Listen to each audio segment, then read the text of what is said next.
ബാരിക്കുമോർ. ത്രിയേക ദൈവത്തിന്റെ അതിപരിശുദ്ധമായ നാമം വാഴ്ത്തപ്പെടുമാറാകട്ടെ. വലിയ നോമ്പിന്റെ അനുഗ്രഹപ്രദമായ 28ാം ദിനത്തിലേക്ക് നാം പ്രവേശിച്ചിരിക്കുന്നു. ഇന്നത്തെ തിരുവചന ധ്യാനത്തിന് ആധാരമായി തിരഞ്ഞെടുത്തിരിക്കുന്ന വേദഭാഗം യാക്കോബ് എഴുതിയ ലേഖനം 1-ാം അധ്യായം 12 മുതൽ 19 വരെയുള്ള വാക്യങ്ങൾ. 12ാം വാക്യം ഇപ്രകാരമാകുന്നു: പരീക്ഷ സഹിക്കുന്ന മനുഷ്യൻ ഭാഗ്യവാൻ. അവൻ കൊള്ളാകുന്നവനായി തെളിഞ്ഞ ശേഷം കർത്താവ് തന്നെ സ്നേഹിക്കുന്നവർക്ക് വാഗ്ദത്തം ചെയ്ത ജീവകിരീടം പ്രാപിക്കും. വലിയ നോമ്പിന്റെ ധന്യ നിമിഷങ്ങളിലൂടെ നാം കടന്നുപോയിക്കൊണ്ടിരിക്കുന്നു. ജീവിതത്തെ നവീകരിക്കുന്ന നോമ്പാചരണത്തിലൂടെ നിരപ്പിന്റെ ശുശ്രൂഷയിൽ നാം പ്രവേശിക്കുന്നു. എന്നാൽ അവയുടെ മധ്യത്തിലും വ്യക്തി ജീവിതങ്ങൾക്ക് വിശ്വാസത്തിന്റെ പരിശോധന അനിവാര്യമാണ്. വിവിധ പരീക്ഷകളിൽ നാം അകപ്പെടുമ്പോൾ വിശ്വാസത്തിന്റെ പരിശോധന ഒരുവന്റെ ജീവിതത്തിൽ എപ്രകാരമാകണമെന്ന് ഈ വേദഭാഗം നമ്മെ ഓർമ്മിപ്പിക്കുന്നു. ഒന്നാമതായി, വിശ്വാസിക്ക് പരീക്ഷകൾ ധാരാളം ഉണ്ടാകും.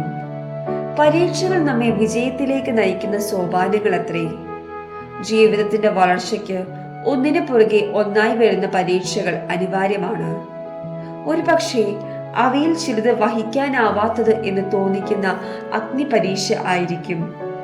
എന്നാൽ അവയുടെ മധ്യത്തിലും നാം കലങ്ങിപ്പോകരുത്. മറ്റാർക്കും ഇങ്ങനെ സംഭവിക്കുന്നില്ലല്ലോ, ദൈവമേ എനിക്ക് മാത്രം ഇങ്ങനെ സംഭവിക്കുന്നത് എന്ത് എന്നോർത്ത് നിരാശപ്പെടരുത്. പ്രതികൂലങ്ങളുടെ മധ്യത്തിലും കർത്താവ് തമ്പുരാന്റെ അളവില്ലാത്ത സ്നേഹവും കരുതലും നമുക്കൊപ്പമുണ്ടെന്നുള്ള തിരിച്ചറിവ് നമുക്ക് എപ്പോഴും ഉണ്ടായിരിക്കണം. അഗ്നിപരിശോധന എന്നത് കർത്താവിന്റെ മഹത്വ പ്രത്യക്ഷതയിൽ നമുക്ക് ഉല്ലസിച്ച് ആനന്ദിപ്പാൻ ഇട നൽകും.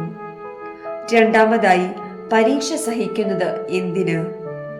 യാക്കോബ് ശ്ലീഹ നമ്മെ ഓർമ്മിപ്പിക്കുന്നു, പരീക്ഷ കൊള്ളാവുന്നവരാക്കി നമ്മെ മാറ്റുന്നു. അത് ജീവകിരീടത്തിന് അവകാശികളാക്കി നമ്മെ ഓരോരുത്തരെയും തീർക്കുന്നു.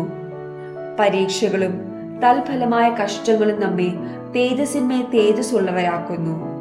അത് ക്രിസ്തുവുമായുള്ള സാദൃശ്യത്തിലേക്ക് നമ്മെ രൂപം കൊള്ളിക്കുന്നു.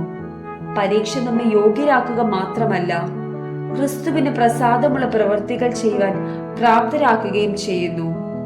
വചനം നമ്മെ ഓർമ്മിപ്പിക്കുന്നു, എന്നെ കർത്താവേ കർത്താവേ എന്ന് വിളിക്കുന്ന ഏവനുമല്ല, സ്വർഗസ്ഥനായ എന്റെ പിതാവിന്റെ ഇഷ്ടം ചെയ്യുന്നവനത്രേ എനിക്ക് കൊള്ളാവുന്നവൻ. അപ്രകാരം സ്വർഗസ്ഥനായ പിതാവിന്റെ ഹിതം നിറവേറ്റുവാനും അവയെ തിരിച്ചറിയുവാനും നമുക്ക് ഇടയാകണം. മൂന്നാമതായി, പരീക്ഷ എങ്ങനെ അഭിമുഖീകരിക്കണം? അവയെ അശേഷം സന്തോഷം എന്ന് നാം എണ്ണണം.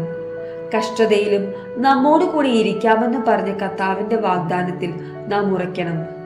ദൈവത്തെ സ്നേഹിക്കുന്നവർക്കും നിർണയപ്രകാരം വിളിക്കപ്പെട്ടവർക്കും തന്നെ സകലവും നന്മയ്ക്കായി കൂടി വ്യാപരിക്കുന്നുവെന്ന് വചനം നമ്മെ ഓർമ്മിപ്പിക്കുന്നു.